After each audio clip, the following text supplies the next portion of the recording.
विफाकी काबीना ने ब्रॉडशीट तहकीकात के लिए इंक्वायरी कमीशन तश्कील देने की मंजूरी दे दी। जस्टिस रिटायर्ड अजमत सईद सरबराह होंगे। मामला इंतहाई सीरियस है, मुकम्मल तहकीकात होंगी, किसी को नहीं छोड़ेंगे। कमीशन ब्रॉडशीट और सिरे महल की भी इंक्वायरी करेगा। वजीर आजम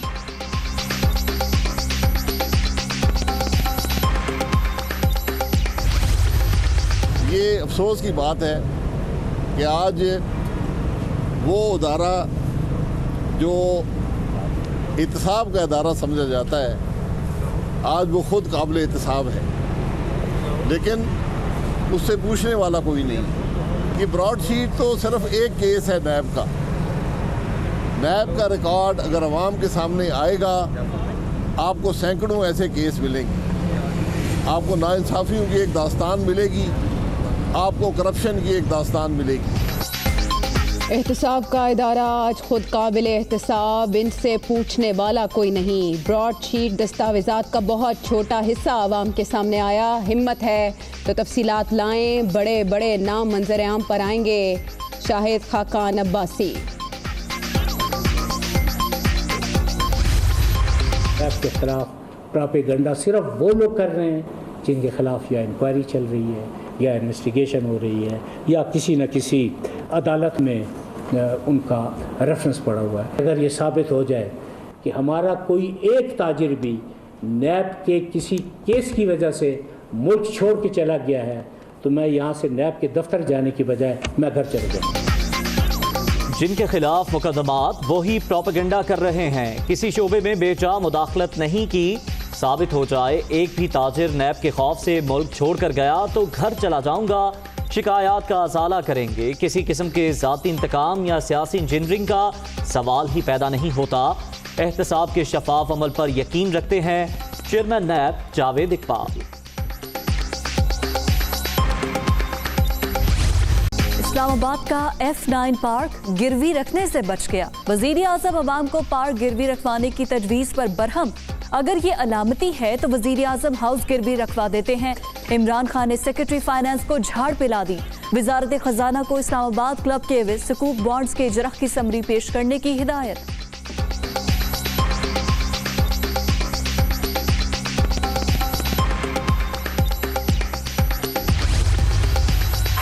आलमी अदालतों में पाकिस्तान के कितने केसेस ज़ेरे इल्तबा, किस दौर में दायर हुए, वुकला को कितनी अदायगी हुई, वज़ीर आज़म ने तफसीलात मांग ली।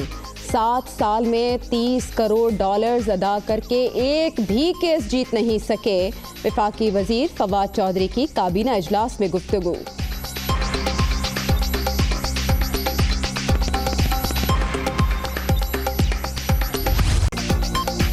मनी लॉन्ड्रिंग रेफरेंस, शहबाज शरीफ और हमजा लाहौर की एहतसाब अदालत में पेश।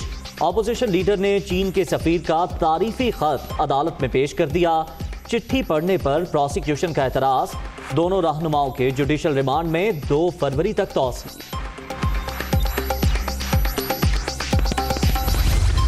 शहबाज शरीफ के लिए चीनी सफीर का तारीफी खत बाइस से इफ्तिखार। ये सिर्फ नून लीग नहीं, पूरे पाकिस्तान की तारीफ है। लीगी सदर की दयानतदारी की गवाही दोस्त मुमालिक भी दे रहे हैं। चिट्ठी झूठे मुकदमात बनाने वालों के मुंह पर तमांचा है। मरियम औरंगजेब।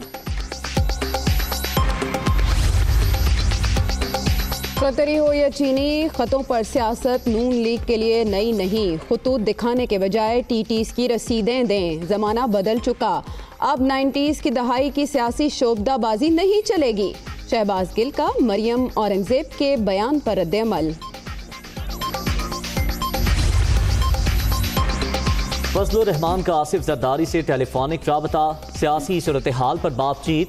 हुकूमत मुखालिफ तहरीक को तेज करने पर इत्तेफाक। 5 फरवरी को PDM के जलसे से मुताल्लिक भी बात की।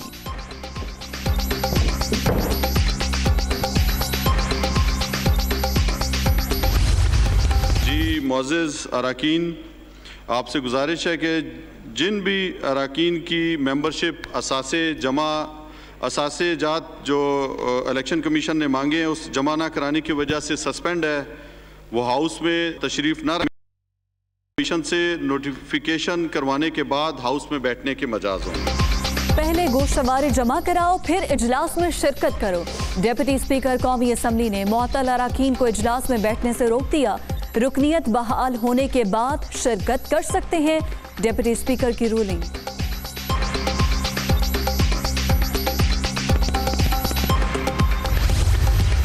लीग नून और पीपल्स पार्टी तहरीक अदम एतमाद लाने के फैसले के बाद लगता है कि उन्होंने PDM के न सिर्फ फैसलों पर बल्कि उनके सदर मौलाना फजल रहमान साहब पे भी अदम एतमाद कर दिया।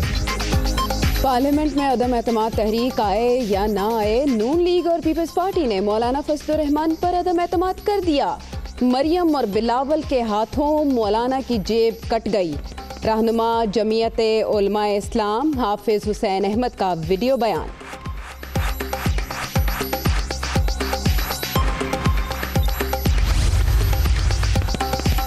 परवेज इलाही से PTI के नाराज रुकन दाऊद सुलेमानी की मुलाकात। पंजाब हुकूमत के खिलाफ शिकायत के अंबार लगा दिए। अकेले आप ही नहीं और भी बहुत से दोस्तों की शिकायत हैं, speaker Punjab assembly. Khokhar palace का मिसमार करने का ADCR का हुक्मनामा मुअत्तल। लाहौर हाई कोर्ट का खोखर बरादरान की अराजी का कब्जा वापस करने का हुक्म। फरीकैन को सिविल कोर्ट से रुजू करने की हिदायत।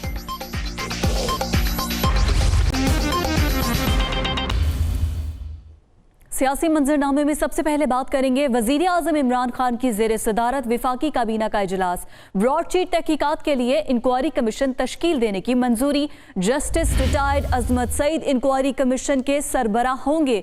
कमीशन ब्रॉडशीट और सिरे महल की इंक्वायरी भी करेगा। वजीर आजम इमरान खान का मजीद कहना था कि इंक्वायरी कमीशन वजीर आजम इमरान खान को रिपोर्ट पेश करेगा। करप्शन करने वालों को बेनकाब किया जाएगा। मामला इंतहाई सीरियस है, ऐसा कहना है वजीर आजम इमरान खान का।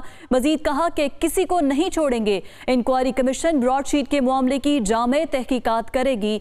इस्लामाबाद का NF9 पार्क गिरवी रखने से बच गया है। आपको बताते चलें कि इस्लामाबाद का F9 पार्क गिरवी रखने से बच गया है। वजीर आजम अवाम के लिए बनाया गया पार्क गिरवी रखवाने की तजवीज़ पर बरहम हो गए। अगर ये अलामती है तो वजीर आजम हाउस गिरवी रखवा देते, इमरान खान का ये कहना है। इस्लामाबाद क्लब के एवज सुकूक बॉन्ड्स के इजरा की समरी पेश करने की हिदायत की गई है। विफाकी काबीना इस्लामाबाद क्लब के एवज सुकूक बॉन्ड्स के इजरा की मंजूरी देगी। आज काबीना इजलास में अहम फैसले हुए।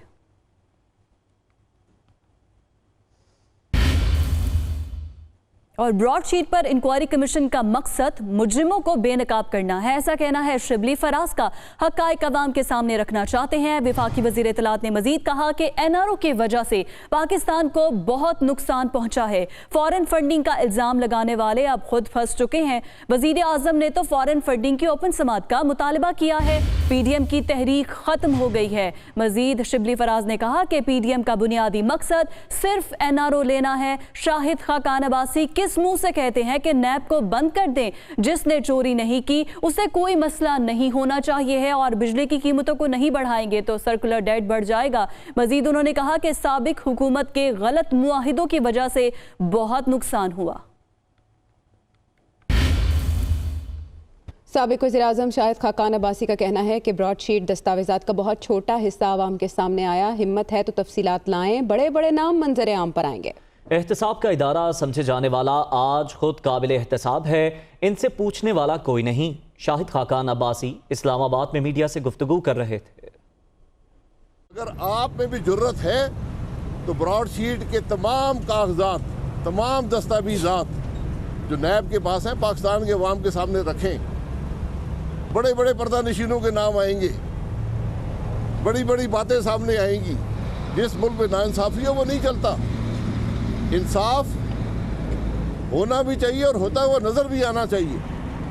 आज ना इंसाफ होता है, ना इंसाफ होता हुआ नज़र आता है। दोहरे मेयार हैं, एक के लिए मेयार और है, दूसरे के लिए मेयार और है। जहाँ पर हमारी मईशत तबाह हुई है, जहाँ पर महंगाई का दौर है, जहाँ पर बेरोज़गारी है, जहाँ पर तरक्की रुक गई है, जहाँ CPEC रुक गया है, आज एहतसाब का निज़ाम भी खुद एहतसाब का शिकार हो चुका है, लेकिन पूछने वाला कोई नहीं।